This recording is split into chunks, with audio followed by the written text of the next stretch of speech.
AP star ఎవరు? ఆంధ్రాలో super star అయ్యేదెవరు? ఏమో, గుర్రం ఎగరావొచ్చు అంటారు. ఎందుకంటే ఏదైనా సాధ్యమన్న ఫీలింగ్ వల్లే అలా మాట్లాడతారు. ఏపీ రాజకీయాలు వచ్చే రోజుల్లో అభివృద్ధి వర్సెస్ అమరావతి దిశగా సాగుతాయన్న సీన్ క్రిస్టల్ క్లియర్గా కనిపిస్తోంది. ఏపీలో వచ్చే రోజుల్లో పాలనా పండితుడు, రాజకీయ దురంధరుడు సీఎం నారా చంద్రబాబు నాయుడు ఏ విధంగా వ్యవహరిస్తారన్నది చూడాలి. వచ్చే 5 ఏళ్లు నిఖార్సైన పాలన సాగిస్తానని ప్రజలకు చంద్రబాబు భరోసా ఇస్తున్నారు. ఇచ్చిన హామీలను అమలు చేసేలా ముందడుగు వేయగలుగుతారా, లేదంటే ఇంకో విధంగా పాలనతో ప్రజలను మెప్పిస్తారా చూడాలి. సంపద సృష్టించడం అన్నది ఇవాళ రేపు ఎంత కష్టమో మనందరికీ తెలిసిందే. కానీ రాజకీయ నాయకులకు అది చాలా తేలికైన విషయం. నగరాలు నిర్మించి ప్రపంచ పారిశ్రామికవేత్తలను తీసుకొచ్చి ఆయా ప్రాంతాల విలువ పెంచడం ద్వారా ఆర్థిక పరిపుష్టి సాధ్యమన్న ఒక ఫార్ములా ఇప్పటికే ఉంది. ఏపీలో పాలన ఇప్పుడు 2 భిన్న కేంద్రాల నుంచి సాగుతోంది. చంద్రబాబు తనయుడు నారా లోకేష్, ఉప ముఖ్యమంత్రి, జనసేన అధినేత పవన్ కళ్యాణ్ చుట్టూ ఇక్కడ పాలన నడుస్తోంది. మరో ముఖ్య కేంద్రం ఏపీలో వైఎస్సార్ కాంగ్రెస్ పార్టీ అధినేత జగన్మోహన్ రెడ్డి చుట్టూ ఉంది. నారా లోకేష్, పవన్ కళ్యాణ్, వైఎస్ జగన్ ముగ్గురిలో చిన్నవాడు లోకేష్. ప్రస్తుతం ఆయన వయస్సు కేవలం 41 ఏళ్లు. పవన్ కళ్యాణ్ వయస్సు 53 ఏళ్లు. వైఎస్ జగన్ వయస్సు 52 ఏళ్లు. ఇద్దరు నేతలతో పోల్చుకుంటే నారా లోకేష్ 10 ఏళ్లకు పైగా చిన్నవారు. ఒకరు రాజకీయాల్లో డక్కామొక్కీలు తిన్నారు. రాజకీయంగా ఒడిదుడుకులు ఎదుర్కొన్నారు. తండ్రి వారసత్వంగా రాజకీయాల్లోకి వచ్చి ఆ తండ్రి మరణంతో కొత్త పార్టీ పెట్టిన కొద్ది రోజులకే ప్రతిపక్ష నేతగా ఎదిగారు. ఆ తర్వాత 5 ఏళ్లకు సీఎంగా అవకాశం దక్కించుకున్నారు. ప్రజలిచ్చిన అపూర్వ అవకాశాన్ని 5 ఏళ్లకే వదులుకున్నారు. ఇక మరో నాయకుడు పవన్ కళ్యాణ్. అధికారం మాత్రమే పరమావధి కాదన్న సూత్రంతో రాజకీయాలు సాగిస్తూ వచ్చారు. ఆయన తొలుత కూటమి సర్కారును అధికారంలోకి తెచ్చినా ఎలాంటి పదవి తీసుకోలేదు. తన వారికి కూడా పదవులివ్వాలని చెప్పలేదు. ఇక నారా లోకేష్ తండ్రి వారసత్వంగా వచ్చిన అవకాశాన్ని సద్వినియోగం చేసుకున్నారు. 2014 ఎన్నికల్లో పార్టీ విజయం సాధించినా, 2019లో పార్టీ ఓడినా, 2024లో పార్టీ తిరిగి విజయం సాధించినా మూడింటిలోనూ తన మార్కు వేసుకున్నారు. రాజకీయాల్లో విజయాలు ఎప్పుడూ ఒకలా ఉండవన్న తత్వాన్ని ఆయన అర్థం చేసుకున్నట్టుగా మనకు మొత్తం పరిణామాలు కనిపిస్తుంటాయి. ఇప్పుడు ఏపీ రాజకీయం వీరి ముగ్గురు చుట్టూ తిరుగుతుందని మాత్రం స్పష్టంగా చెప్పొచ్చు. పవన్ కళ్యాణ్ ఇప్పుడు ఒక చోదక శక్తి. పవన్ కళ్యాణ్ వచ్చే రోజుల్లో ఆంధ్రప్రదేశ్ రాజకీయాలను తన వైపుకు తిప్పుకునేందుకు చేయాల్సిన అన్ని ప్రయత్నాలు చేస్తున్నారు. 2014 ముందు జనసేన పార్టీ అని పెట్టిన పవన్ కళ్యాణ్ ఆచితూచి వ్యవహరిస్తూ ముందడుగేస్తున్నారు. 2014 అనుభవంతో 2019లో ఒంటరిగా రాజకీయ ప్రవేశం చేసి ఒక ప్రయత్నం చేసినప్పటికీ ఆయన అనూహ్యంగా దెబ్బతిన్నారు. తన కోర్ విధానాలకు భిన్నంగా లెఫ్ట్, బీఎస్పీ పార్టీలతో కలిసి ఏపీలో అనుకున్న ఫలితాలను రాబట్టలేకపోయారు. కానీ 2024 వచ్చేసరికి ఆయన ఒక గేమ్ చేంజర్ అయ్యారు. అటు టీడీపీకి, ఇటు బీజేపీకి అనూహ్య ఫలితాలను అందించారు. ఏపీలో తిరిగి అధికారంలోకి వస్తామా లేమా అన్న మీమాంసలో ఉన్న టీడీపీకి ఊపిరిపోశారు. కేంద్రంలో తేలిగ్గా అధికారంలోకి వస్తామనుకున్న బీజేపీకి ఆయన ఆక్సిజన్ అందించారు. అంటే అటు టీడీపీకి, ఇటు బీజేపీకి 2 పార్టీలకు పవన్ కళ్యాణ్ ఊపిరి ఊదారు. మరీ ముఖ్యంగా చెప్పాలంటే వైసీపీని చిత్తుచిత్తుగా ఓడించడంలో పవన్ కళ్యాణ్ పాత్ర కీలకం. పవన్ కళ్యాణ్ అనుకున్న విధంగా ఏపీలో ప్రభుత్వం ఏర్పడిందంటే ఇదంత సామాన్యమైన విషయం కాదు. ఒంటి చేత్తో గెలుస్తాను, సింహం సింగిల్గా వస్తోందని చెప్పిన పార్టీని పవన్ కళ్యాణ్ తునాతునకలు చేశారు. కేంద్రంలో బీజేపీ సర్కార్ ఏర్పాటులో ఆంధ్రప్రదేశ్ ఎంత కీలకమో వేరే చెప్పాల్సిన పనిలేదు. ఈ నేపథ్యంలో పవన్ కళ్యాణ్ వచ్చే రోజుల్లో బీజేపీలోకి వెళ్తారా, దూరంగా ఉండి బీజేపీకి మద్దతు కొనసాగిస్తారా అన్నది తేలాలి. ఏం చేస్తే రాజకీయంగా తనకు వర్కౌట్ అవుతుందని మాత్రం ఆయన ఆలోచిస్తూ ఉంటారు. ఆయన చుట్టూ ఉన్నవారు కూడా అగ్రపీఠం దక్కేదెలా అన్న భావనతో కూడా ఉంటారు. పవన్ కళ్యాణ్ వచ్చే రోజుల్లో రాజకీయాన్ని ఏ విధంగా ముందుకు తీసుకెళ్లాలన్న ప్రణాళికను రూపొందించుకునే పనిలో కూడా ఉన్నారు. పవన్ కళ్యాణ్ బలగం చాలా పెద్దది. ఆయనను అభిమానించి ఆరాధించే అభిమానులు ఓవైపు, మరోవైపు కుల సమీకరణాలు రెండూ కూడా ఆయనను ఏపీలో టాలెస్ట్ లీడర్ చేస్తాయి అనడంలో సందేహం లేదు. వచ్చే రోజుల్లో తాను సీఎం అయ్యేందుకు ఏం చేయాలన్న దానిపై ఫోకస్ పెట్టే అవకాశమూ ఉంది.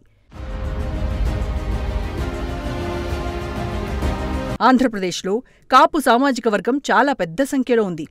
ముఖ్యంగా కాపుల్లో అటు రాయలసీమ ఇటు ఉత్తరాంధ్రలో భిన్న రకాలుగా ఉన్నప్పటికీ ఆధిపత్య కులాలపై పోరులో దూకుడు ప్రదర్శిస్తూనే ఉంటారు.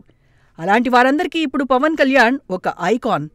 దక్షిణ కోస్తాలో ఉన్న కాపులు తమకు బలమైన నాయకత్వం లభిస్తోందన్న విశ్వాసంతో కూడా ఉన్నారు. ఉత్తరాంధ్రలో ఉన్న కాపులు, రాయలసీమలో ఉన్న కాపులు పవన్ కళ్యాణ్ను ఇప్పుడు తమకు ఆరాధనీయ నాయకుడిగా భావిస్తున్నారు. వచ్చే రోజుల్లో వారందరినీ ఏకతాటిపైకి తేవడంలో పవన్ కళ్యాణ్ రాజకీయం ఆధారపడి ఉంది. మరింత పకడ్బందీగా వ్యవహరిస్తే ఆయనకు ప్రజల్లో ఆదరణ మరింత పెరిగే అవకాశం ఉంది. మొత్తంగా పవన్ కళ్యాణ్ అటు ఢిల్లీ స్థాయిలో బీజేపీ పెద్దలతో సఖ్యతగా ఉంటూ, ఇటు స్థానికంగా కూటమి ప్రభుత్వంలో నెంబర్ 2గా ఉంటూ ఏపీలోని కుల సమీకరణాలను తనకు అనుకూలంగా మలుచుకునేలా సుదీర్ఘ రాజకీయ క్రీడను సాగిస్తే ఆయన ఏపీలో మరో ధృవతారగా అవతరిస్తారు అనడంలో ఎలాంటి సందేహం లేదు. ఇక నారా లోకేష్ సంగతి చూద్దాం. అందరూ లోకేష్ను ఇష్టారాజ్యంగా కామెంట్ చేశారు. ఆయన అది, ఆయన ఇది అంటూ పెద్దెత్తున విమర్శలు గుప్పించారు. కానీ వాటన్నింటినీ పటాపంచలు చేస్తూ నారా లోకేష్ అనూహ్య విజయాలను అందుకున్నారు. ఏపీ అసెంబ్లీ ఎన్నికల్లో నారా లోకేష్ భూమిక అసాధారణమని చెప్పాలి. ఇప్పుడు పరిపాలన అంతా నారా లోకేష్ చుట్టూ జరుగుతుందని వేరే చెప్పాల్సిన పనిలేదు. గత ఎన్నికల్లో సుదీర్ఘ పాదయాత్ర ద్వారా టీడీపీ శ్రేణుల్లో ఉత్సాహం నింపిన నారా లోకేష్ పార్టీని విజయ తీరాలకు చేర్చడంలో తనదైన ముద్ర వేశారు. తండ్రికి తగ్గ తనయుడిగా రాజకీయాలను చేస్తూ ముందుకు సాగుతున్నారు. ప్రస్తుతం నారా లోకేష్ కీలక శాఖలకు మంత్రులుగా ఉంటూ తండ్రి అడుగుజాడల్లో కదులుతున్నారు. పార్టీ నాయకులు, కార్యకర్తలు, అభిమానుల కోరిక మేరకు ఆయన ఉప ముఖ్యమంత్రి అయ్యే అవకాశం ఇప్పుడప్పుడే వస్తుందో లేదో చూడాలి. ఉప ముఖ్యమంత్రి పదవిలో నారా లోకేష్ లేకున్నా పాలన అంతా నారా లోకేష్ చుట్టూ సాగుతోందని వేరే చెప్పనక్కర్లేదు. ఇదే ఇప్పుడు అమరావతి టాక్. రాజధాని లేని రాష్ట్రంలో అమరావతిని అజరామరంగా తీర్చిదిద్దడంలో కూటమి సర్కార్ ఏ మేరకు సఫలమవుతుందన్నది పక్కన పెడితే అక్కడ ఇప్పుడు అమరావతి పేరు మాత్రం మారుమోగిపోతోంది. రాజధాని కట్టాలంటే దృఢమైన నాయకత్వం వల్లే సాధ్యమవుతుందని చంద్రబాబు నాయుడు పదే పదే చెబుతున్నారు. ఇటీవల కాలంలో ఏపీలో పవన్ కళ్యాణ్ చుట్టూ రాజకీయాలు సాగుతున్నా నారా లోకేష్ తెలుగుదేశం పార్టీలోనూ ఇటు ప్రభుత్వంలోనూ నెంబర్ 2గా ఉన్నారన్న ఫీలింగ్ బలంగా ఉంది. గత అసెంబ్లీ ఎన్నికల్లో టీడీపీ భారీగా హామీలిచ్చింది. ఆ హామీలు నిలబెట్టుకోవడం అంత తేలికైన విషయం కాదు. ఈ తరుణంలో టీడీపీకి వచ్చే రోజుల్లో ఎన్నో సవాళ్లు ఎదురవ్వచ్చు. వాటిని లోకేష్ కేంద్రంగా పరిష్కరించాల్సి ఉండొచ్చు. లోకేష్ను ఎదిరించి ధిక్కరించే పరిస్థితి ఉండదు. ఉదయించిన సూర్యుణ్ణి చూశాం, అస్తమించిన సూర్యుణ్ణి చూశాం. ఇప్పుడు ఏపీలో వైసీపీ పరిస్థితి అచ్చం అలాగే ఉంది. ఏపీలో వైసీపీని వీడుతున్న నేతలు చేస్తున్న ప్రకటనలు, జగన్మోహన్ రెడ్డికి రైటు లెఫ్టు అనుకుంటున్న నేతలు పార్టీని వదిలి వెళ్లడం రాజకీయ వైచిత్రికాక మరేంటి? ఏపీలో ప్రస్తుతం వైసీపీ పరిస్థితి అగమ్యగోచరంగా మారుతోందని వేరే చెప్పనక్కర్లేదు. అది మన కళ్లకు కనిపిస్తోంది. ఏపీలో అనూహ్య ఫలితాలతో డీలాపడ్డ వైఎస్సార్ కాంగ్రెస్ పార్టీ వచ్చే రోజులో ఎలా బతికి బట్టకడుతుందని ప్రతి ఒక్కరూ అనుకుంటున్నారు. వాస్తవానికి 2019 ఎన్నికల తర్వాత టీడీపీ 23 స్థానాలకే పరిమితమైందని, అదంతా దేవుడు రాసిన స్క్రిప్ట్ అంటూ జగన్మోహన్ రెడ్డి చాలాసార్లు లాజిక్కులు చెప్పారు. మరి దేవుడు 2024 ఎన్నికల్లో రాసిన స్క్రిప్టు వైసీపీకి నిద్రలేని రాత్రులను మిగిల్చింది. ఒక గెలుపుకు 100 కారణాలు కావాలి, కానీ ఓటమికి ఒక్క కారణం చాలన్న నానుడిని జగన్మోహన్ రెడ్డి ఎందుకు అర్థం చేసుకోలేదనిపిస్తోంది. 2024లో వైసీపీ కేవలం 11 సీట్లకే పరిమితమైందంటే అసలేం జరిగిందన్నది ఆయన సింహావలోకనం చేసుకోవాలి. ఇది కూడా దేవుడు రాసిన స్క్రిప్టే అనుకోవాలి. ఇప్పుడు వైసీపీ నాయకులు ఏం చెబుతున్నారో కూడా చూశాం. అంతిమంగా రాజకీయాల్లో ఎప్పుడూ కూడా మనకు అనుకూలంగానే ఉంటుంది. మనం అనుకున్న విధంగా సాగుతుందని చెప్పడానికి ఏమీ లేదు. బళ్ళు ఓడలు, ఓడలు బళ్ళు కావడానికి చాలా తక్కువ సమయం చాలన్నది నాయకగణం అర్థం చేసుకుంటే చాలా మంచిది. ఇవాళ అధికారం ఉంది కదా అని విర్రవీగిన వాళ్లు అడ్రస్ లేకుండా పోయిన సందర్భాలు చాలా చూశాం. అలాగే ఇవాళ నేల మీదున్న నాయకులు రేపు అందలం ఎక్కనూవచ్చు. మొత్తం సీన్ ఇలా మారుతున్న తరుణంలో వైసీపీని దెబ్బకొట్టేందుకు నారా లోకేష్ ఏం చేస్తారు? పవన్ కళ్యాణ్ ఎలాంటి అడుగులు వేస్తారు? ఇలాంటి ప్రశ్నలెన్నో ఉదయిస్తాయి. అటు టీడీపీ గాని ఇటు జనసేన గాని వైసీపీ నుంచి వచ్చే నాయకులందరినీ తీసుకోలేదు. అందుకు చాలా లాజిక్లుంటాయి. టీడీపీ తీరు నచ్చేవారుండొచ్చు, నచ్చనివారుండొచ్చు, పవన్ కళ్యాణ్ దగ్గరకు వెళ్లలేనివారూ ఉండొచ్చు. వైసీపీలో ఇమడలేక తర్జన భర్జన పడుతున్నవారూ ఉండొచ్చు. బీజేపీలోకి వెళ్లలేనివారూ కనిపిస్తూనే ఉన్నారు. ఇదంతా ఏపీ రాజకీయాల్లో మనకు కనిపించని ఒక బ్రహ్మ పదార్థం. వైఎస్సార్ కాంగ్రెస్ పార్టీ నాయకులు గత 5 ఏళ్లుగా చేసిన ఎన్నో వ్యవహారాలు బయటకు వస్తున్నాయని కూటమి నేతలు పదే పదే చెబుతూ వస్తున్నారు. పెద్ద పెద్ద నాయకులు జైలుకు పోతారంటున్నారు. ఈ తరుణంలో వైఎస్సార్ కాంగ్రెస్ పార్టీ నాయకులు ఆ పార్టీలో జగన్మోహన్ రెడ్డి చెప్పినట్టు ఉండడం కూడా అనుమానమే. అయినప్పటికీ రాజకీయాల్లో ఎప్పుడూ కూడా మనం అనుకున్న విధంగా ముందుకు సాగవు. వైఎస్సార్ కాంగ్రెస్ పార్టీ అధినాయకుడు జగన్మోహన్ రెడ్డి ఏపీలో ఎలాంటి రాజకీయం చేస్తారు, ఏం చేస్తారు, ఎలా ముందుకు సాగుతారన్నది చూడాలి. మరోసారి ప్రజల్లోకి వెళ్లడం ద్వారానే తన రాజకీయమని జగన్ డిసైడ్ అయినట్టుగా ఉన్నారు. పోయిన చోటే వెదుక్కోవాలన్న నానుడి రాజకీయాల్లో సర్వసాధారణం. ఇప్పుడు అదే పంథాను జగన్మోహన్ రెడ్డి అవలంబిస్తున్నారనుకోవాలి. అందుకే తిరిగి ప్రజల్లోకి వెళ్లాలని జగన్ డిసైడ్ అయ్యారు. మరోసారి జగన్ జనంలోకి వస్తున్నారన్న నినాదాన్ని పార్టీ మొదలుపెట్టింది. జగన్ మళ్లీ జనంలోనే ఉంటారనే చర్చను ఆరంభించింది. గతంలో అధికారంలోకి వచ్చిన సమయంలో జగన్మోహన్ రెడ్డి వ్యవహరించిన తీరు అటు పార్టీలోనూ ప్రజల్లోనూ కొంత ప్రతికూల ఫలితాలకు కారణమని కూడా చెప్పాలి. జగన్మోహన్ రెడ్డి ఎప్పుడు ప్రజల్లో ఉంటేనే బలమన్న భావన పార్టీలో ఉండేది. మొసలి నీళ్లల్లో ఉంటేనే బలం, జగన్ జనంలో ఉంటేనే బలం అన్న ఫీలింగ్ ఆ పార్టీ నాయకులు పదే పదే వ్యక్తం చేస్తున్నారు. అధికారం వచ్చిన తర్వాత పూర్తిగా జగన్ 4 గోడలకు పరిమితం కావడం, నలుగురు చెప్పింది వినడం వల్ల ఈ ప్రస్తుత దుస్థితికి కారణమన్న ఫీలింగ్ ఉంది. మళ్లీ జనంలోకి వచ్చి జగన్ ఏం చెబుతారు? జనాన్ని తన వైపుకు తిప్పుకోవడానికి కూటమి సర్కారిచ్చిన హామీలను అమలు చేయలేదంటారా, లేదంటే ఇంకేమైనా చెప్తారా అన్నది చూడాలి. జగన్మోహన్ రెడ్డి ఇప్పుడు ఎన్నో సమస్యలను, సవాళ్లను ఎదుర్కోవాల్సి ఉంటుంది. ఓవైపు బీజేపీ పవన్ కళ్యాణ్, చంద్రబాబుతో ముందుకు దూసుకుపోతుంటే, సొంత పార్టీ నాయకులు జగన్మోహన్ రెడ్డిని దెబ్బమీద దెబ్బ కొడుతుంటే రాజకీయం కిక్కెక్కుతోంది. అధికారం అనుభవించిన వాళ్లు వెళ్తున్నారు, అండగా ఉన్నోళ్లు వెళ్తున్నారు. ఎక్కడో ఏదో తేడా అన్నది ఇప్పుడు వైసీపీని చూస్తే స్పష్టమవుతోంది. మొత్తంగా వైసీపీలో ఒక విచిత్రమైన పరిస్థితి ఉంది. నాడు జగన్ కేబినెట్లో మంత్రులందరూ కూడా కేవలం నామ్కే వాస్తే మిగిలారన్న విమర్శలు పదే పదే మనకు వినిపిస్తూనే ఉన్నాయి.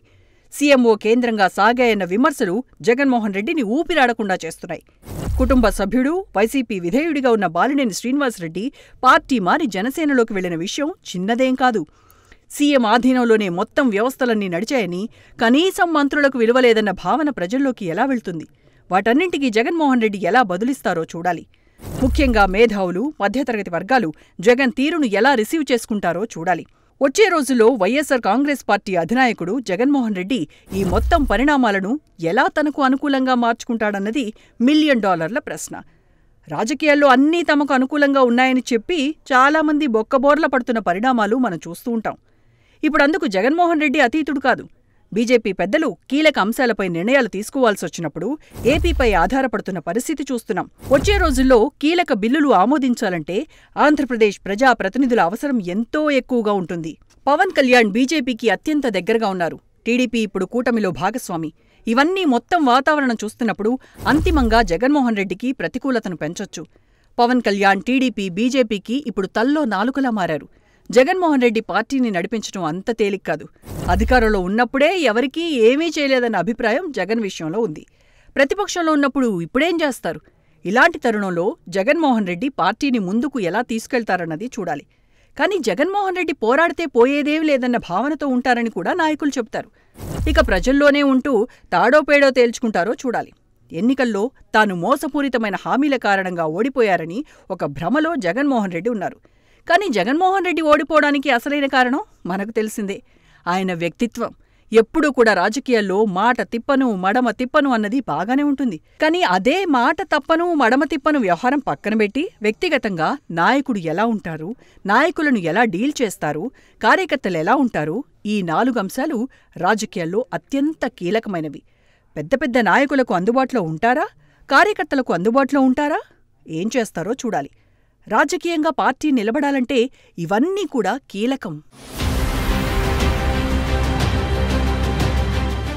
ఏపీలో సీన్ ఇప్పుడు రసవత్తరంగా మారుతుంటే వైఎస్ జగన్ సోదరి షర్మిలకు ఒక అవకాశం లభించేలా పరిణామాలు కనిపిస్తున్నాయి.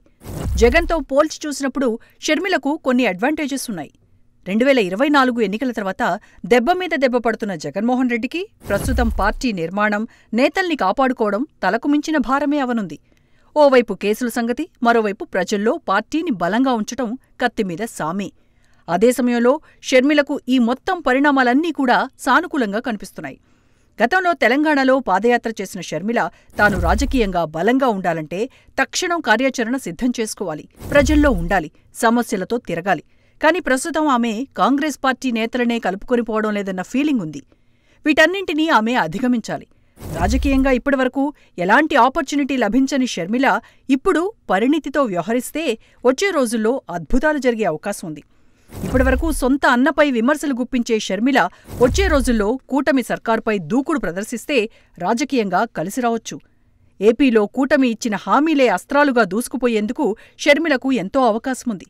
జగన్ ఎక్కడ విఫలమయ్యాడో కళ్ల ముందు స్పష్టంగా కనిపిస్తుంటే అంది వచ్చే అవకాశాన్ని షర్మిల వినియోగించుకుంటే ఏపీలో ఆమెకు దశ తిరగొచ్చు.